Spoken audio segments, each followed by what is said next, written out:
గత పాలకులు గత కమిటీ నిర్వాహకులు చేసినటువంటి నిర్వాహకం గురించి చెప్తా ఉన్నారు. వాళ్ళ స్వామివారి ఆస్తిని జాతీయ సంపదను కొల్లగొట్టే ప్రయత్నం చేశారు. వాళ్ళ ఎర్రచందనం వీళ్ళంతా వీరప్పన్ వారసులు, అంతా కూడా వీరప్పన్ వారసుల చేతిలో ఉన్నటి వరకు కూడా టీటీడీ ఉండే. స్వామివారి పవర్ ఏందో తెలుసు, స్వామివారి శక్తి ఏందో తెలుసు. సరే సంవత్సరాలు వాళ్ళు ఆడిందే ఆట పాడిందే పాట కావచ్చు. ఇవాళ ఏమైంది పరిస్థితి? స్వామివారి జోలు పోతే ఏమైంది పరిస్థితి?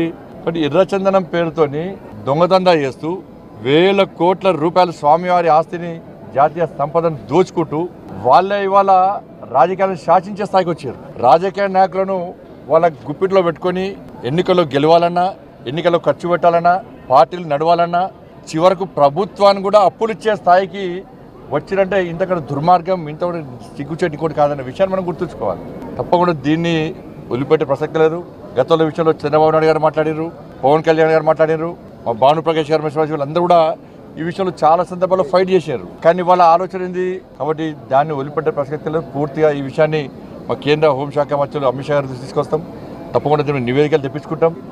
ఎర్రచందనం స్మగ్లింగ్ పేరుతోని స్వామివారి సంపదను, జాతీయ సంపదను ఎవరైతే దోచుకున్నారో, అక్రమ దందా చేశారో ఆ మూర్ఖులను వదిలిపెట్టే ప్రసక్తి లేదు. మా మీద ఏ రాజకీయ ఒత్తిడి ఉండదు. రాజకీయ ఒత్తిడికి భయపడేటువంటి వ్యక్తులం కాదు. మేము ప్రజా సంపదను, శ్రీవారి సంపదను, జాతీయ సంపదను కాపాడే వ్యక్తులం. ఇన్ని రోజులు మీరు ఆడింది ఆటపాడు, ఇక్కడి నుంచి జరిగే ప్రసక్తి లేదు, వాళ్ళని వదిలిపెట్టే ప్రసక్తి లేదు.